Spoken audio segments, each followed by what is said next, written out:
Hello everybody, Mason here, CNA Games. Recently, TCGPlayer put out an email about a comprehensive guide to understanding their card condition imperfections. It's a pretty big, long help file. I read it, so you don't have to. You're welcome. Let's go over it. Great, here we are. It's a help file on TCGPlayer. I'll put the link to the actual guide itself down in the description box for you guys. It's pretty great. If you've been watching the channel, you pretty much know that I'm pretty zealous when it comes to TCGPlayer and their conditioning standards, going over it with the recent stuff with the Direct, the RI scare that we recently went to.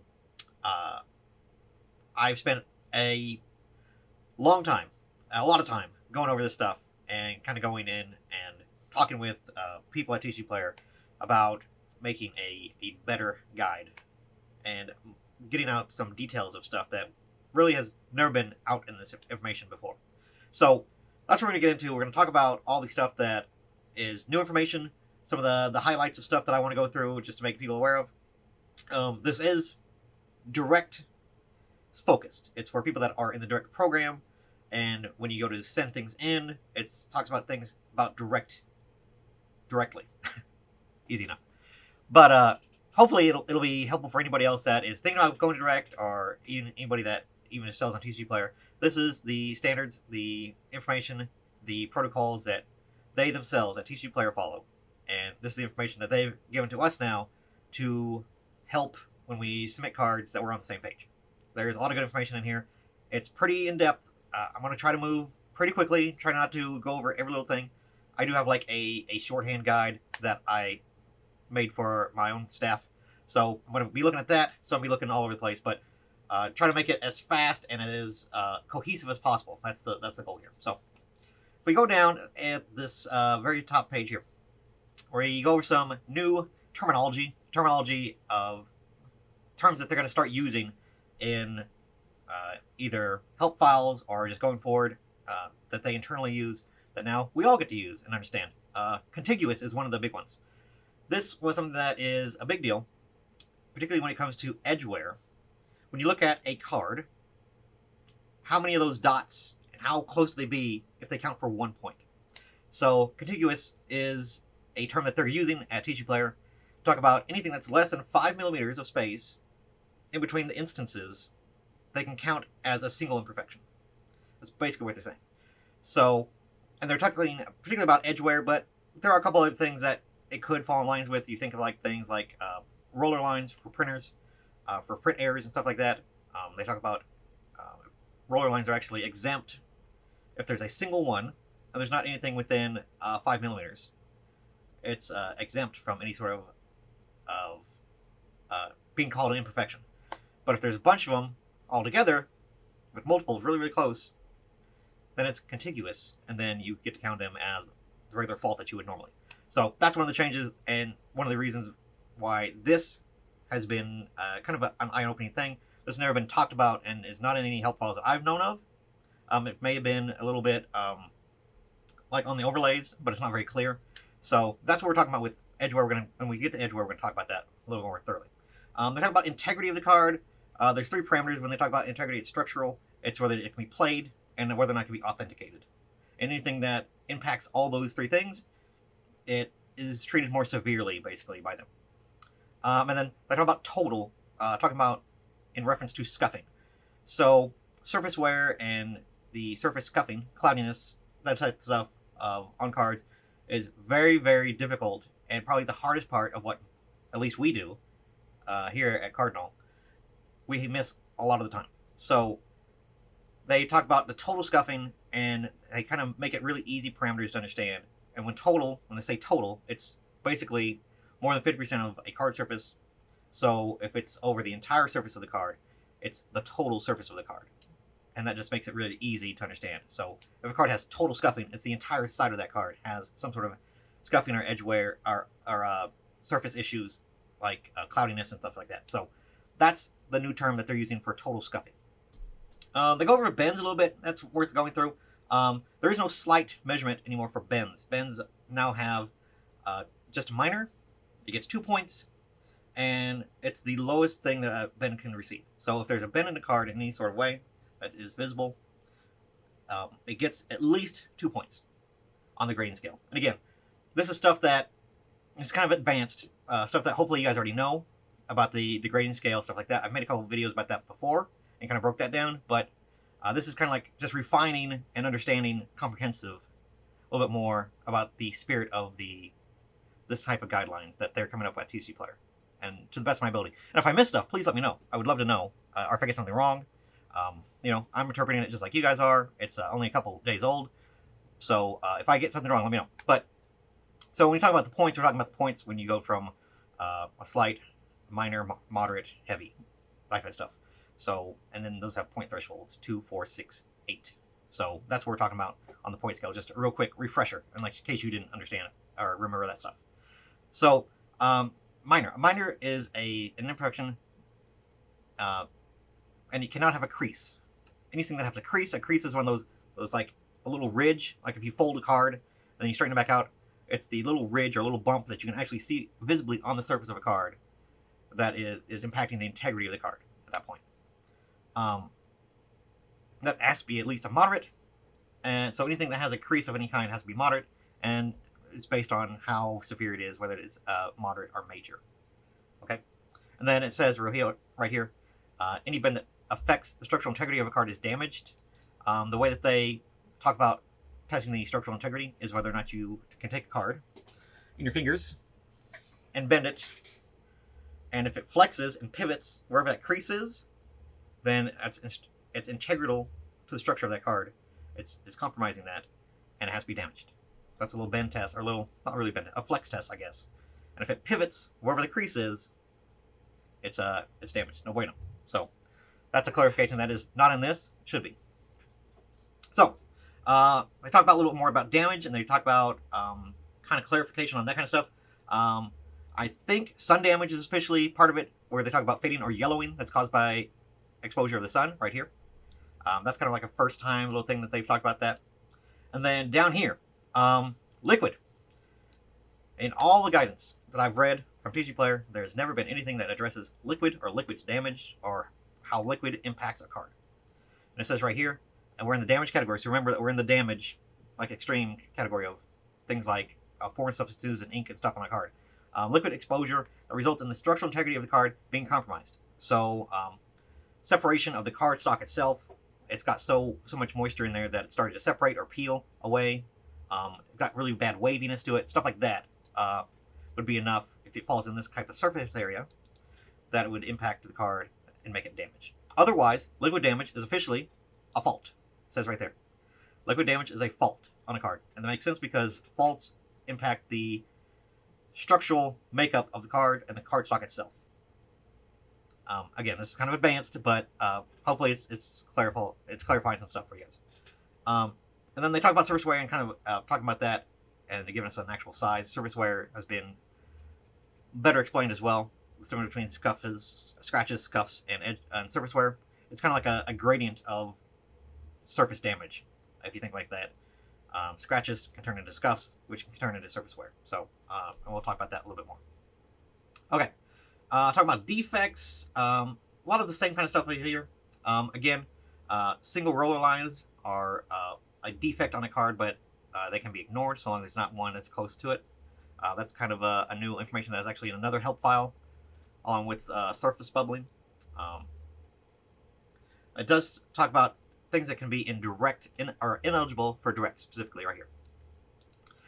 Cards that are crimped, that are missing the hollow foil stamps, or things that are missing information, or it has like a defect that is impacting the card's name, the mana cost, power, toughness, makes it less playable or unable to be played if you don't know what the card does. Stuff like that makes it ineligible to be sold via direct. I want to make sure that's all I got. Everything else is pretty standard stuff. Nothing too crazy. Going down to, they talk about miscuts in here. And again, this is all pretty typical stuff. They give you a nice little thing about examples of acceptable errors, especially with errors that are significantly common, it says right here. And they can be evaluated differently, it says right there. So, and then they give examples of cards that have knowing errors and kind of weird stuff to it. as far as like miscuts and shifting and stuff like that. So those would be exemptions to those. And these are the extra help files they talk about: roller lines, foil speckling, gloss errors, stuff like that. So, and those have deeper information for all that. Okay, big one. The full takeaway, the biggest takeaway from all this stuff is right here with Edgewear. There's two major things that they talk about, which is brand new information and clarification, and it's so good. Talks about the surface of the Edgewear. It's 0.5 millimeters inwards. So we're talking about right here, white bordered cards. White bordered cards. We're looking at gloss layer, and the frayed cardstock when it comes to white bordered stuff. It's good, nice to know. It says right here, border flaking. So if you think about, it particularly says Yu-Gi-Oh! Gold bordered cards have really bad flaking issues. If you rub your finger along it, sometimes it'll come right off there. Certain sets of baby shinies from Pokemon, because they have that weird texture on them, and then whatever they did impacted the edges, where again, if you rub your fingers, or sometimes they'll come right out of the pack and they'll have all kinds of like flakes along the edge where the top surface of the print layer has come away and it reveals the foil on the back. Same thing with like old WotC hollows, same kind of thing, flakiness. It's considered a fault and not Edgewear. That's kind of a weird, interesting take, but anything that has border flakiness is considered a fault and not Edgewear. So that's new information. Good to know. This is the next one. This is the big one that the thing that has kept me up at night and has me throwing my head against the wall for so long. It's finally in this information. Here, black and white, plain and simple. This should be bolded, underlined, made at 100-point font. Dull cuts and rough cuts. Edgewear, due to dull or rough cuts during manufacturing, is not considered an imperfection. Let me read it again.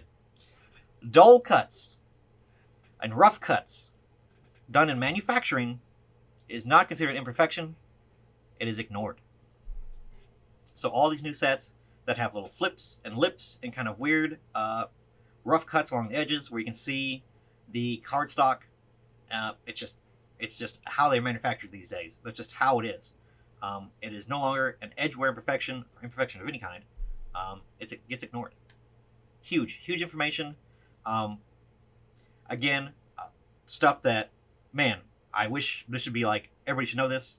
If you're a direct seller, you should know this, because when you pull pack fresh cards and you look at the edges of them, and the entire bottom of a card has that wavy or a bad rough cut that you can see the cardstock, by the point values, that should be a lightly played card. If you go to the letter of the law of how Edgewear is normally calculated, it is within the points to give it an LP. So this is huge. This is a big deal. My entire last two sets, both Outlaws and Bloomburrow, can now be bumped up to near mint because of this alone. That could translate into potentially thousands of more dollars I've made off of opening that product, where I've lost money because these lightly played cards don't sell. The near mint cards do sell. So this is huge. This is huge for us. This is huge for us going forward. Every direct seller should know this. If you open product at all, you should know this. Unless there's something obvious, glaring, like a nick or a really bad, particularly bad, atrocious thing to a card when you open it pack fresh, it can go in as near mint, because all these rough cuts and edges that we've been worried about, they're ignored. Huge information. Huge. All right, let's talk about Contiguous now. So, Contiguous is something that they have used internally to look at Edgewear. Let me show you this picture that I have here and make sure I'm showing it correctly. Okay. On this Pokemon card, I just grabbed this out of a stack. I have the grid overlay on top of this card. You can see my mouse now. Okay, good. So I'm looking at this spot here in particular. Now, before, you can look at this and say, okay, that's a slight imperfection. That's a slight imperfection. That's a slight imperfection. Slight, slight, slight. Those are all worth 1 point. Not anymore. anything that is contiguous, which is 5 millimeters, which is what this grid is.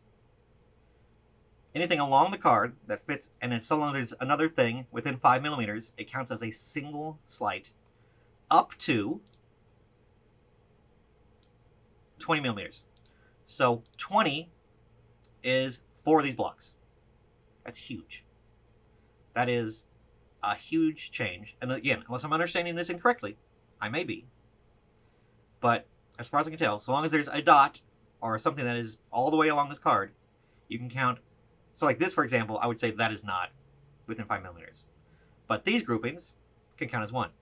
These groupings can count as 1. See what I'm saying? That's a big deal. Whereas we would be dinging all these cards for Edgewear. Otherwise, these now just count as 1 there. I'd count 1 there. So that's 2 right there for those 2. So when we looked at the overlay for Edgewear, it's really confusing. Now it's a little bit more straightforward. So we have 20 millimeters right there, 20 to 80 for a minor. Moderate is like that range. And then 16 millimeters, 160 millimeters and bigger is 8 points. So really, really draws out and makes this a little more obvious, a little more easy to understand.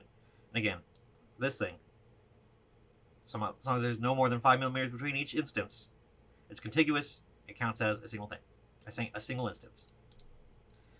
Everybody savvy on that? It can be confusing. It's hard. It's hard to keep track of, but hopefully that helps. Moving on, we got faults. Faults are splits, tags, rippling, drips or drops. Remember, liquid damages. Now a fault. Delamination or fraying. It says right there. Even a slight fault cannot be accepted in a condition higher than moderately played, even though that fault is worth only 1 point. So because of the severity of what a fault is, this rippling, this drops, drips, delamination, all that kind of stuff that is to the card structure, it takes it all the way down. It has to be moderately played. It's the highest that card can be, but the fault is only worth 1 point. And it gives you the definitions and the sizes of all those things to make it worth more points. But I think that is pretty much covers a lot of the stuff that it automatically has to be moderately played. That's going to be a vast majority of the faults unless that card is really in bad shape, and it's going to be a little bit worse. But that's good. And then again, this calls out Yu-Gi-Oh! Gold border cards. Flaking on the edge of the cards is a fault in Edgewear. So faults are pretty severe. So any card that has that flaking on the edge of the card that shows the foil stock behind the top layer, it is a fault, and it is, even though it may be slight, it is still has to be at least moderately played. That's good information. They break down a little bit more stuff on grime and kind of give you more definitions and examples of grime. Foreign substance is defined as, where's the definition?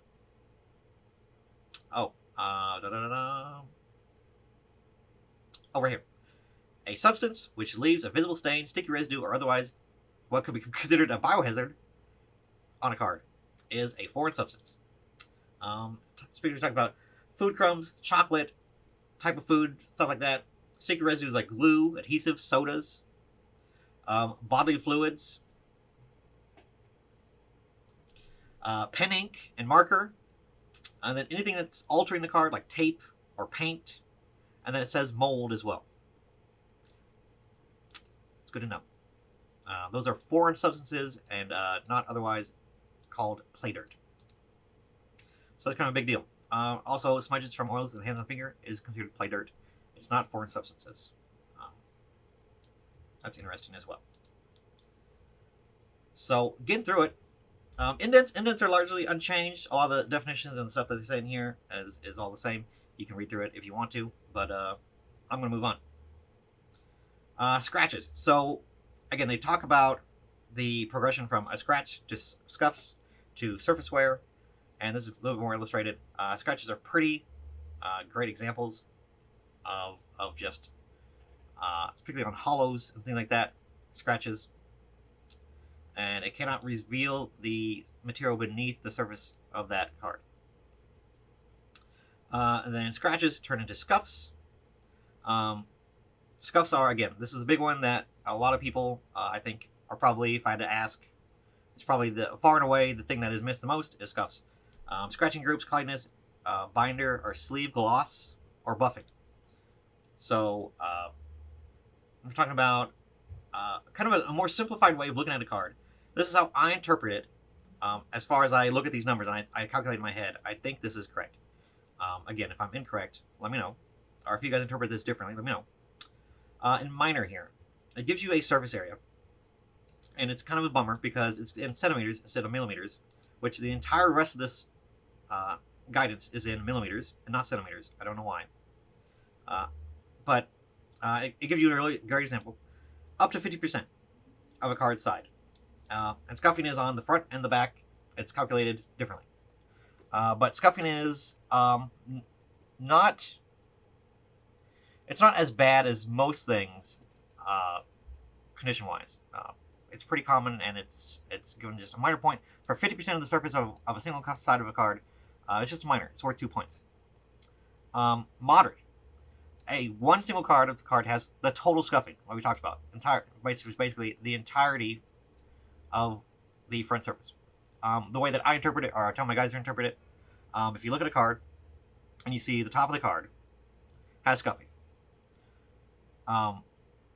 it's going to be, you know, we can calculate that as 50% of the card. If you look at the bottom of the card and it has scuffing, that's the other 50%. So it's total scuffing. Give that side 4 points. And then if both sides of the card have the scuffing, or total scuffing, it's worth 8 points. So again, as I tell my guys, if you look at the card, front has total scuffing, the back has total scuffing, that's 8 points right there. So you are in moderate plate at that point. If you see any more than 3 points, it gets you in 9, 10, 11. Well, 4 points. Up to 12 is for moderate. Anything over that is automatically HP. Which, if you have total scuffing on both sides of the cards, more than likely you're going to have some sort of edgewear or damage, something like that, indents, dings, something like that. That's going to push that card to heavy play. So, you're kind of really, when you go through, you're trying to look at these thresholds and these point thresholds and try to figure out just really quickly, without having to count every single point, kind of get there a little bit faster. And that's what I tell my guys, particularly with surface wear, because it's so, or scuffing, because it's just so yes or no. And this is really more clear guidance and really helpful. Surface wear, you can read all this stuff right here. Kind of like not an issue that we see unless it's like a really, really bad card. Again, it doesn't become surface wear until you can see the white layer underneath the ink layer. So it has to be like really, really old Magic or really, really scuffed cards. You know, a Pokemon card that some kid had and it drug across the dirt. It would take that kind of stuff to make surface wear. So, scuffing leaves the surface wear and reaches the point where the cardstock is visible on the surface. So, that's the end of the breakdown and kind of the in-depth talking about some real great clarifications, some great terminology that they've dropped on us, easier way of processing and understanding things. A lot of the stuff, a lot of the complaints I've made, if you guys watched my Bulking Up series or anything about that, a lot of that stuff is addressed in this, and that's awesome. And I appreciate everybody that worked on this. This is great and helpful stuff. There's a few minor things that were missed, and I would like to see on here, or at least clarified a little bit more, but it's a work in progress, right? This is the first step of really giving us a more clear guidance on things that impact us every day. You know, when we touch thousands of cards, tens of thousands of cards maybe in a week, all these things come up, all these questions come up, my guys ask me these questions, and then I take it to my growth acceleration guy and say, hey, can you find out for me what this is, or what they think about this? And a lot of the answers to the questions that I've been asking are in this guidance. So hopefully this is an easier breakdown for you guys to understand. Hopefully that helps you. If you have any other questions, put them down in the comments. I'll definitely be reading the comments, and you know, we can interpret this together and see if we can figure it out together. But hopefully that was helpful to you all. Man, this is already a long video. I'm sorry, it was supposed to be fast, but I appreciate y'all hanging out, and hopefully that helped you. Again, if you have any questions, let us know. Otherwise, I'm out of here. Thanks, guys.